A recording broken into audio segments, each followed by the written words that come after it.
नक्सल प्रभावित इलाके और विकास को लेकर नीति आयोग ने आपने ऐसा क्या विजन तैयार किया? मैं देखता हूं कि लोग मेरे पास ऐसी ऐसी बातों को लेकर के आते हैं कि साहब हमारे गांव में सड़क कहीं डामरीकरण की आवश्यकता है, WBM की आवश्यकता है, तालाब गहरीकरण की आवश्यकता है। पब्लिक इसको लेके बिल्कुल भी अवेयर नहीं, पब्लिक को शायद पता ही नहीं, जनता जानती ही नहीं कि नीति आयोग क्या है, कि नीति आयोग आपके कार्यकाल में या आपके विजन से किस तरह आगे बढ़ेगा और पब्लिक से जुड़ेगा। हमारा छत्तीसगढ़ का जो GDP है वो 5 करोड़ का है, 5.12 करोड़।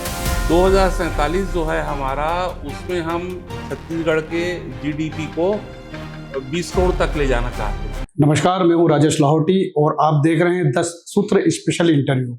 आज हमारे साथ है राज्य नीति आयोग के उपाध्यक्ष गणेश शंकर मिश्रा जी। गणेश शंकर मिश्रा जी के बारे में मैं आपको बताना चाहूँगा। मिश्रा जी अपने समय के एक दबंग ब्यूरोक्रेट रहे हैं। जब ये सरकार में थे तब इनकी सहमति और असहमति सरकार के लिए विशेष रूप से मायने रखती थी।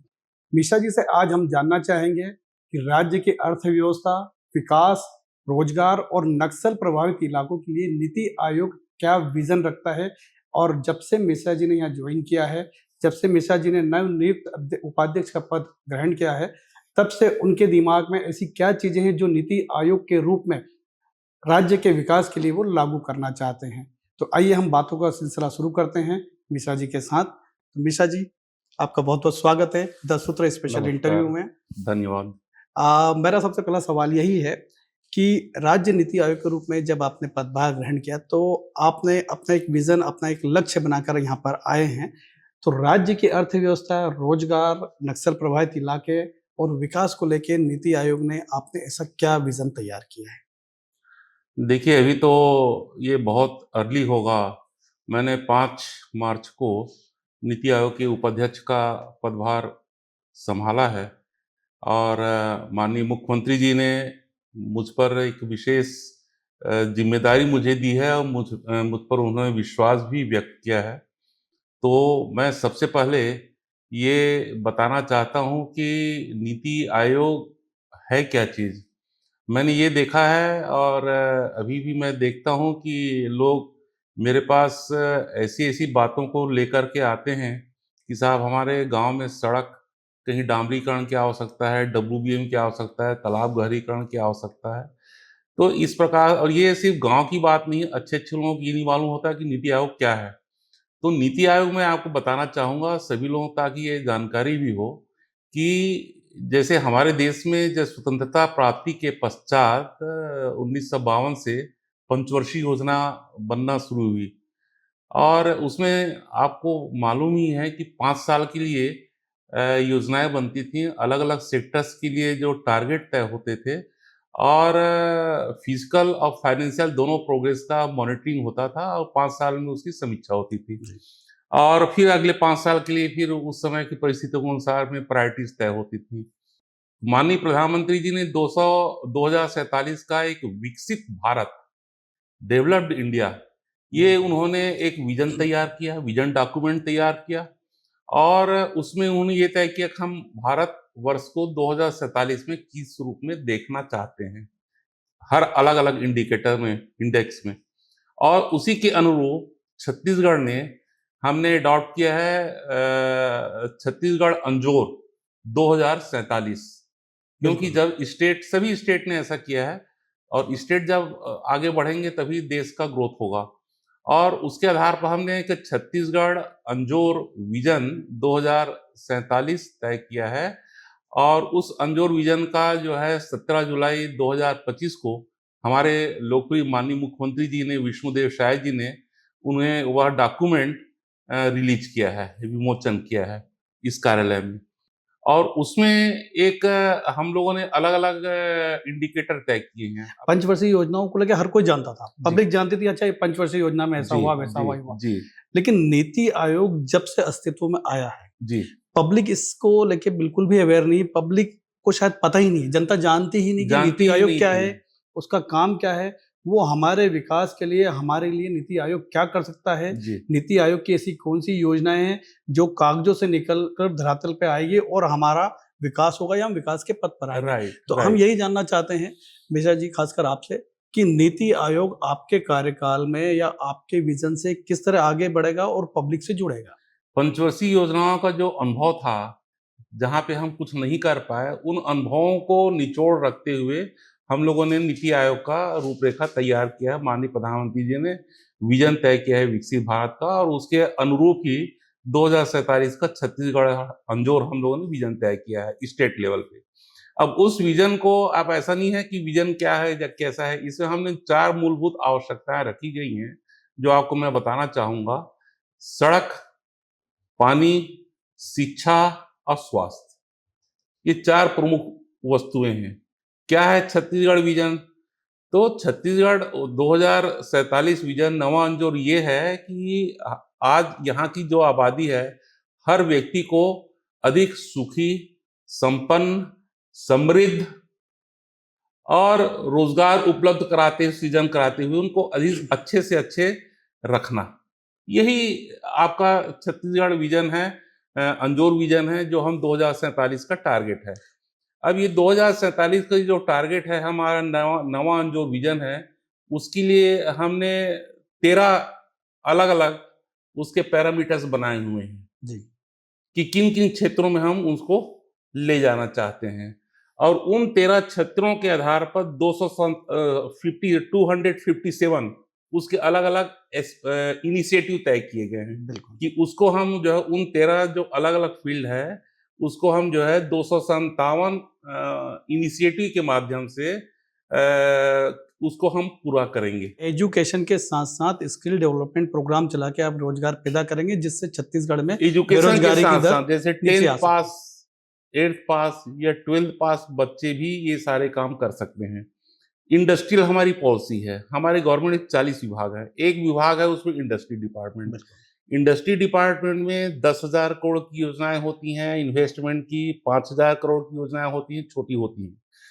शासन के द्वारा उनको रियायती दरों पर जमीन दिया जाता है, रियायती दरों में पानी दी जाती है, सारी व्यवस्थाएं की जाती है, इंफ्रास्ट्रक्चर उपलब्ध कराया जाता है, रोड उपलब्ध कराया जाता है। लेकिन और जब उनको हम जमीन देते हैं, तो ये होता है कि साहब उनको लोकल लोगों को आप रोजगार देंगे। जब उनसे बात करते हैं तो बोले साहब लोकल में कोई ऐसा व्यक्ति है ही नहीं क्वालिफाइड जिसको हम रोजगार दे सकें, तो बाहर के लोगों को लाते हैं। और लोकल लोगों में ये आम लोगों की धारणा है, और बात सही भी है, कि जो कॉन्ट्रैक्ट लेबर होते हैं वही काम करते हैं। तो हम एक ऐसा, हमारी सोच है, हम प्रयास कर रहे हैं कि सीधे-सीधे इंडस्ट्रीज लोगों से हम बात करेंगे। उनके पास टेक्निकल पोस्ट की इंडेंट, उनकी आवश्यकता, रिक्वायरमेंट क्या है, वो आप हमको बताइए। बिल्कुल। वो हमको बताएंगे, फिर हम ये कहेंगे उनसे कि आप इनका स्वयं ट्रेनिंग ऑर्गेनाइज करिए, ताकि हम आपको ट्रेनिंग दे के सप्लाई नहीं करेंगे। आप अपना जो आपके नॉर्म्स हैं, जो आपके पैरामीटर्स हैं, उसमें ट्रेनिंग दीजिए, ताकि ये वाली बात ना हो कि साहब वो तो बस किताब में ट्रेनिंग, उनको कुछ आता नहीं है। बिल्कुल सही। और उसके बाद फिर उनको आपको एक रोजगार मेला जैसे लगाएंगे, एक कार्यक्रम करेंगे। वो कार्यक्रम चाहे ब्लॉक लेवल पे हो सकता है, या हमारे 33 जिले हैं तो हर जिले में हो सकता है। और उस जिले में, उस कार्यक्रम में उस क्षेत्र के जितने लोग ट्रेंड रहेंगे, चाहे वो ट्रेनिंग 3 माह की हो, 6 माह की हो, 9 माह की हो, उस जिले का कलेक्टर ही वहां रहेगा, उस फैक्ट्री के लोग रहेंगे, वहां के एमएलए या मंत्री रहेंगे, और हमारे योजना आयोग के भी हम लोग यथासंभव कोशिश करेंगे, हमारे मेंबर या हम स्वयं वहां पर जाए, और ये प्रयास किया जाएगा कि वहीं पे उनका ट्रेनिंग का सर्टिफिकेट हो, जो उनको दिया जाएगा। और सर्टिफिकेट देने के साथ साथ वहीं पर उनको रोजगार का नियुक्ति पत्र भी दिया जाए। बहुत बढ़िया, बिल्कुल।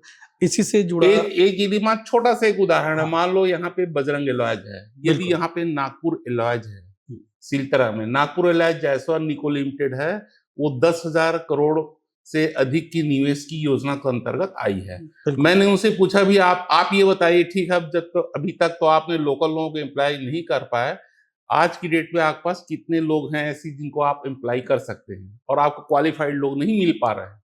वेल्डर, इलेक्ट्रीशियन, फिटर, गार्डनर, है ना? आप जैसे, आप स्वयं जो है, हर व्यक्ति के पास एक गार्डन पहले होता था, कलेक्टर बंगला से गार्डन होता था, अब हर व्यक्ति का इतना जीवन स्तर बढ़ गया है कि हर व्यक्ति अपने घर के सामने गार्डन लगाता है। बिल्कुल सही। लेकिन आपने ये मार्क किया होगा कि गार्डनर आप खोजने जाएंगे तो आपको साउथ इंडियन, तेलंगाना के या तमिल, तेलुगु ऐसे लोग मिलते हैं। बिल्कुल। कोई छत्तीसगढ़ी व्यक्ति, लेबर मुझको ऐसा नहीं मिला आज तक जो कि गार्डनिंग का काम जान सके।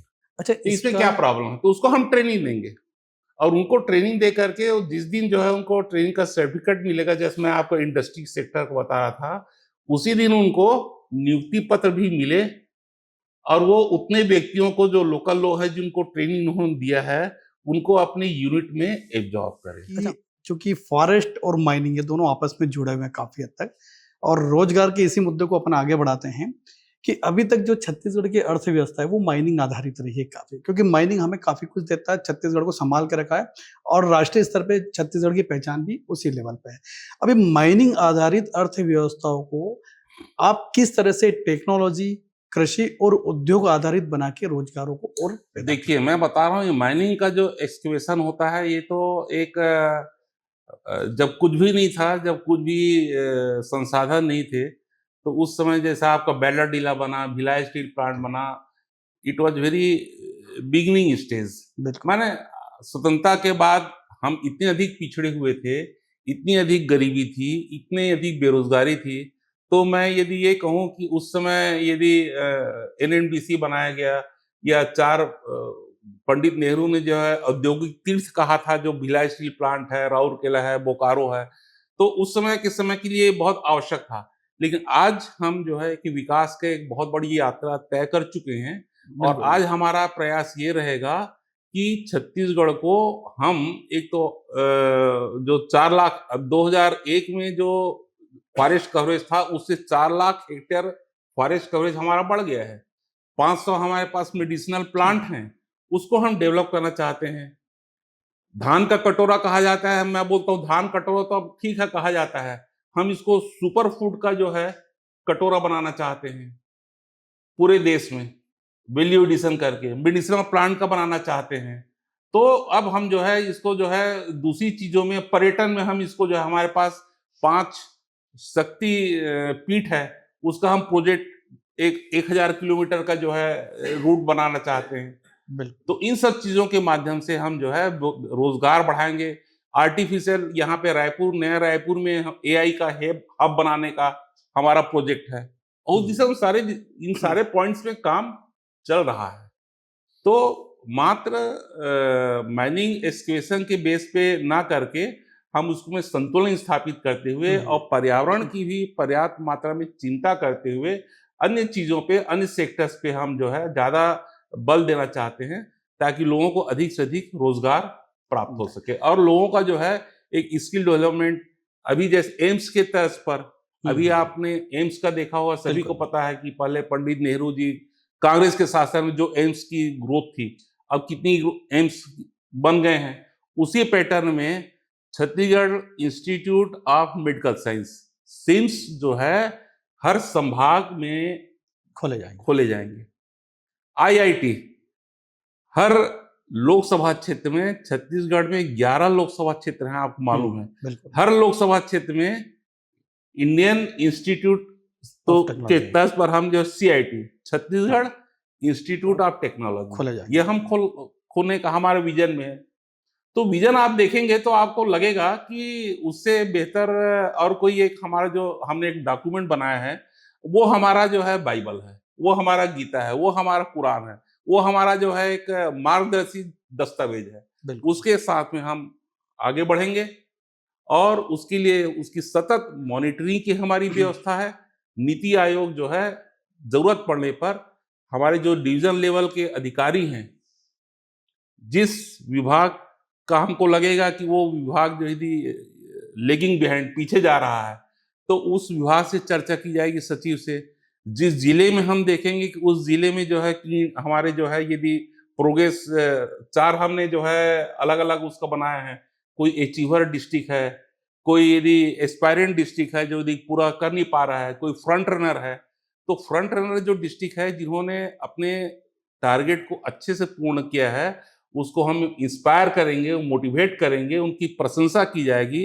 और जो एस्पायरेंट डिस्ट्रिक्ट है जो नहीं कर पा रहे हैं, उनको हम जो है सचेत करेंगे कि आप जो है इस क्षेत्र में पीछे जा रहे हैं, वहां पे आप अपने प्रोग्रेस में इंप्रूवमेंट लाइए। मतलब वो तो अलर्ट ये रहेंगे। सतत मॉनिटरिंग की व्यवस्था की जाएगी। आपको जो विजन डॉक्यूमेंट हमने बनाया है, ये कोई ऐसा नहीं कि ऑफिस में बैठ के हाँ, बनाया नहीं है। बिल्कुल सही है। विजन डॉक्यूमेंट जो है जिला प्रशासन से फीडबैक लिया गया है, पंचायत लेवल से लेके जिला स्तर तक, संभाग स्तरीय स्तर पर, राजधानी स्तर पर, इसके पश्चात वेबिनार किए गए हैं। स्कूल और कॉलेजों में निबंध लेखन किया गया है कि मेरा मोर छत्तीसगढ़, मोर वो सपना के छत्तीसगढ़ कैसे होना चाहिए। वो एक ग्राउंड रिपोर्ट है जो कई स्टेज पे ये ग्राउंड तैयार हुई रिपोर्ट है। पूरा है, उसको फिर हमने सारा जो है शामिल किया हुआ है अपने डॉक्यूमेंट में। हम्म, और उसके आधार पर जो लोगों की जो जनाकांक्षा है, ये कोई सरकारी अधिकारी नहीं बनाया है, सरकारी अधिकारी नहीं बना, लोग जो चाहते हैं कि विकास का सपना वो कैसे देखते हैं, कैसे विकास होना चाहिए। बिल्कुल। आज हमारा जो है 90% से अधिक सेवाएं जो हैं वो डिजिटल हो गई हैं। हम चाहते हैं कि 2047 तक 99.9% डिजिटलाइज हो सेवाएं जाए। जो है डिजिटलाइज हों और 24x7 काम करे डिजिटल बिल्कुल। पे। ये हमारा टारगेट है। हम चाहते हैं कि 99.9% हमारा एजुकेशन लिटरेसी रेट हो। हम चाहते हैं कि आज जो हमारा जो 37 आपका मैटरनल मोर्टिलिटी है, वो हम 10 तक ले जाना चाहते हैं। तो ये बिल्कुल। सारी चीजें आपने जो है सड़क का, जैसे मैंने बताया, सड़क का आपका जो है कॉरिडोर है, दुर्ग से लेकर के रायपुर और विशाखापट्टनम कॉरिडोर है, उससे बहुत सारे लोगों को रोजगार मिलेगा, लोगों को जो है एकदम सही। बिजनेस बढ़ेंगे। ये मैं सारी चीजें जो हैं। अब इसी लाइन पे थोड़ा सा आगे जाना चाहूंगा। सड़क और जो आपने विकास की बात की, खासकर इंफ्रास्ट्रक्चर की बात की है, हम देखते हैं अभी इन दिनों बस्तर बहुत हॉट है, मतलब बस्तर काफी चर्चाओं में है। बस्तर इसलिए चर्चाओं में कि नक्सली लगातार सरेंडर हो रहे हैं या मुठभेड़ में मारे जा रहे हैं। एक विकास की लाइन जो कहीं जाकर रुक गई थी बस्तर में, अब वो ऐसा लगता है कि फिर से शुरू हो गई।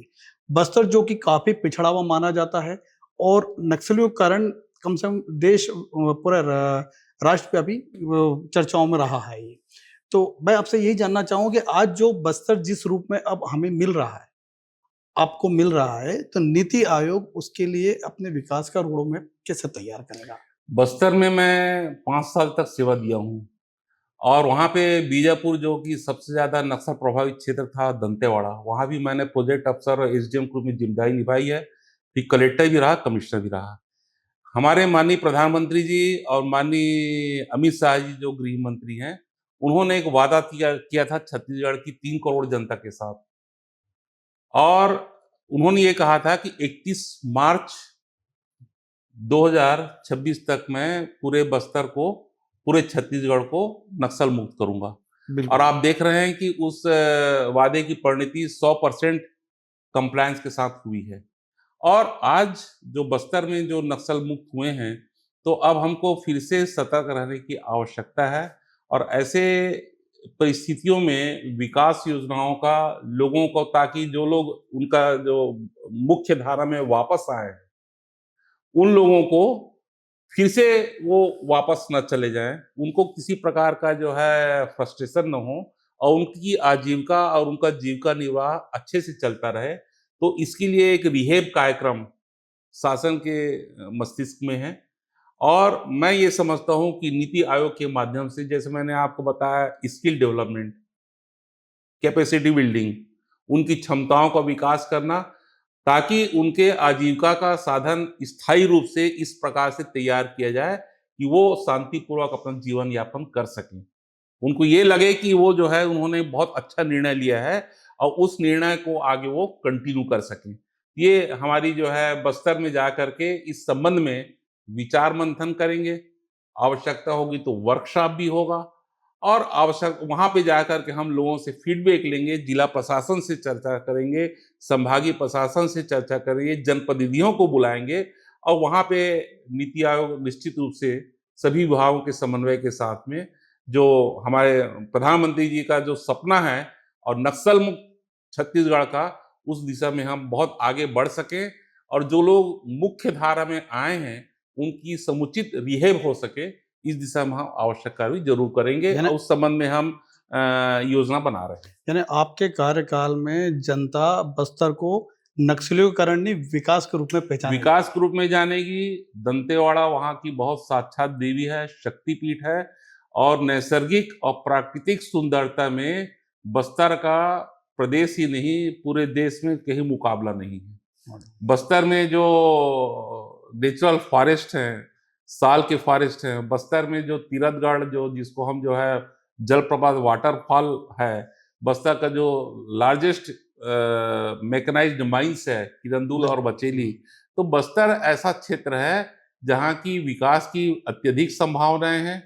बस्तर में मैं जब वहाँ था तो टाटा के लिए हम लोग बहुत काम किए थे, लेकिन किसी कारण से नहीं हो पाया। तो बस्तर का विकास अभी तक नहीं हुआ है, ये बात तो सही है, लेकिन निश्चित रूप से अपार संभावनाएं बस्तर में है। और इस दिशा में हम जो है माननीय मोदी जी के मार्गदर्शन में, हमारे मुख्यमंत्री जी, लोकप्रिय मुख्यमंत्री जी के निर्देशन में, उनके मार्गदर्शन में हम बहुत अच्छा कार्य कर पाएंगे। मेरा एक सबसे महत्वपूर्ण सवाल है कि नीति आयोग राज्य में जो है कई साल से बना हुआ है और अपना काम कर भी रहा है। आपके आने से पहले ऐसी हम कौन सी गलतियां माने जिसके कारण नीति आयोग की नीतियां सही तरीके से अमल नहीं हो पाई और राज्य विकास के पथ पे आगे इतना नहीं बढ़ पाया जितना बढ़ना चाहिए था? तो ऐसी कौन सी गलतियां थी जो अब आप उनको दूर करेंगे आपके आने के बाद और वो चीजें फिर स्मूथ होंगी? नहीं, माने गलतियां कहना तो ठीक नहीं होगा। हो सकता है नीति आयोग तो अस्तित्व में ही 2014 में आया है इस बिल्कुल। कॉन्सेप्ट के साथ में। तो मैं ये नहीं मानता कि किसी प्रकार कोई गलती हुई होगी या हुई है, क्योंकि योजनाएं जो बनती हैं वो तो एक डॉक्यूमेंट है, विजन डॉक्यूमेंट है, और उस डॉक्यूमेंट पे हम ये तय करते हैं कि किस दिशा में और क्या हमको टारगेट रखना है और क्या काम करना है, और उसकी मॉनिटरिंग सतत होती रहे। तो हो सकता है उसमें कहीं कोई कमी बेसी हो सकती है। नीति और योजनाएं तो पब्लिक के जो आकांक्षाएं होती हैं, उनकी जो एक्सपेक्टेशन होती हैं, उसी के आधार पर नीति योजनाएं विकास की सारी बनती हैं। तो हम ये कोशिश करेंगे कि माननीय मुख्यमंत्री जी भी काफ़ी लोगों से मिलते-जुलते हैं, दौरा करते हैं। तो इस पे जो हमने जो अलग-अलग इंडिकेटर तय किए हैं, वो समयबद्ध सीमा में, जो आपका शॉर्ट टर्म, मिड टर्म और लॉन्ग टर्म जो हमने टाइम लिमिट तय किए हैं, उसके अनुसार अकॉर्डिंगली प्रोग्रेस होता रहे, और जो अधिक से अधिक जो हमारा टारगेट है उसको हम पूरा कर पाएँ, ये हम निश्चित रूप से लगातार प्रयास करते रहेंगे। मेरा आखिरी सवाल है आपसे और सवाल चूंकि अभी पूछना ऐसा लगता है कि शायद बहुत ज़्यादा जल्दी पूछ लिया क्योंकि अभी आपका कार्यकाल शुरू हो रहा है। मैं कार्यकाल समाप्ति के बाद वाला सवाल पूछ रहा हूँ कि जब आपका कार्यकाल खत्म होगा, तो अगर मैं या जनता गणेश शंकर मिश्रा जी से हम ये पूछे कि सर आप बताएँ आपकी 3 प्रमुख उपलब्धियाँ क्या रही, तो आप क्या बताना चाहेंगे? मैं बहुत कुछ करना चाहता हूँ। पहली बात तो ये है कि मैं ईमानदारी से मैं जब राजनीति में आया था 2017 में, तो लोगों ने मुझसे ये पूछा था, मैं जहाँ भी जाता था, लोग मुझसे ये पूछते थे कि आप राजनीति में क्यों आए? और राजनीति में यदि आप आए, तो भाजपा में क्यों आए?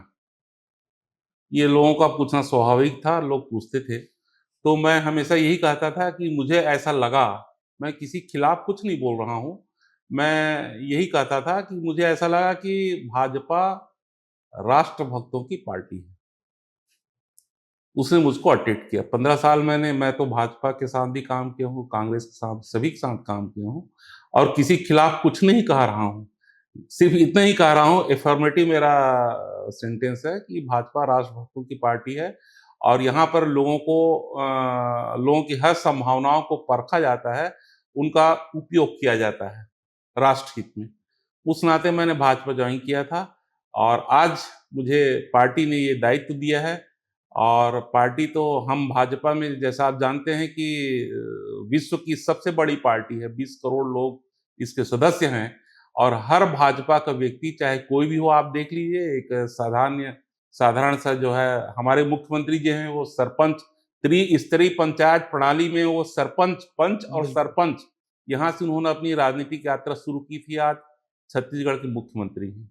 द्रौपदी जी को देख लीजिए, मुर्मू को, महामहिम राष्ट्रपति जी को, वो एक मजदूर थी और आज राष्ट्रपति हैं।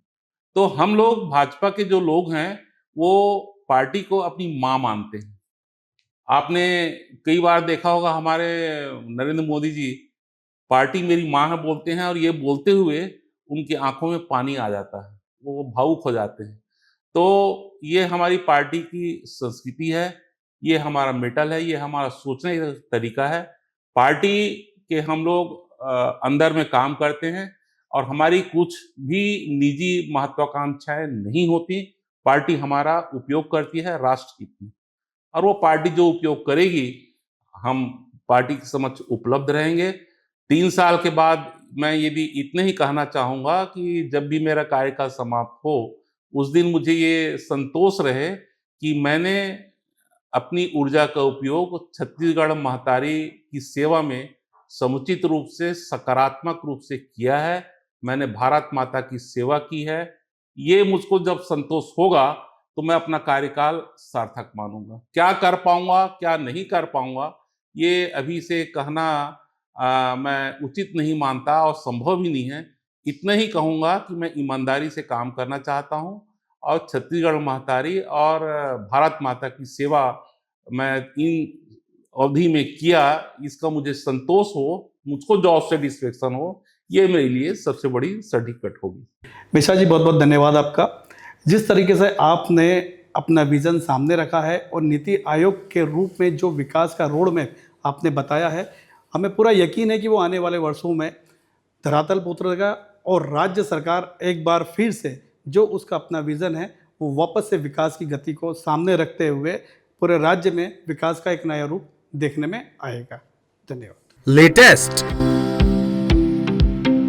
इन्वेस्टिगेटिव और इन डेप्थ खबरें देखने के लिए ज्वाइन कीजिए द सूत्र का व्हाट्सएप चैनल, सब्सक्राइब कीजिए यूट्यूब चैनल, लाइक कीजिए फेसबुक पेज और पढ़ते रहिए www.daसूत्र.com।